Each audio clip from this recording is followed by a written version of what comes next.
ಒಂದು ಕಾಲದಲ್ಲಿ ದೇವರು ಲೋಕವನ್ನು ಸೃಷ್ಟಿಸಿ ಅದರಲ್ಲಿ ಮಾನವನಿಗೆ ಅತ್ಯಂತ ಬುದ್ಧಿ ಕೊಟ್ಟನು. ಆದರೆ ಮಾನವನು ಆ ಬುದ್ಧಿಯನ್ನು ಒಳ್ಳೆಯದಕ್ಕೂ ಕೆಟ್ಟದ್ದಕ್ಕೂ ಬಳಸುವ ಶಕ್ತಿಯುಳ್ಳವನಾಗಿದ್ದನು. ಒಂದು ದಿನ ಪಿಶಾಚಿ ದೇವರ ಬಳಿ ಬಂದು ಕೇಳಿತು, ಸ್ವಾಮಿ, ನೀನು ನನಗೆ ಅಂಧಕಾರ ಕೊಟ್ಟೆ, ಆದರೆ ಮಾನವನ ಮನಸ್ಸಿನಲ್ಲಿ ಬೆಳಕು ತುಂಬಿದ್ದೀಯ.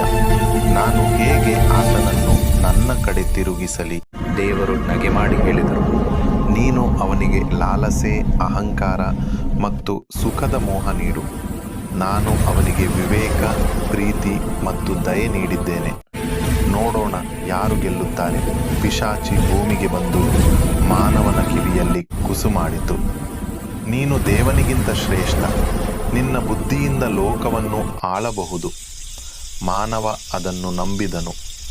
ಆತನ ಹೃದಯದಲ್ಲಿ ಸ್ವಾರ್ಥ ಬೆಳೆದು ಯುದ್ಧಗಳು, ಅಸೂಯೆ ಮತ್ತು ದ್ವೇಷಗಳು ಹುಟ್ಟಿದವು. ಭೂಮಿ ಕತ್ತಲೆಯೊಳಗಾಯಿತು. Please subscribe and like this video.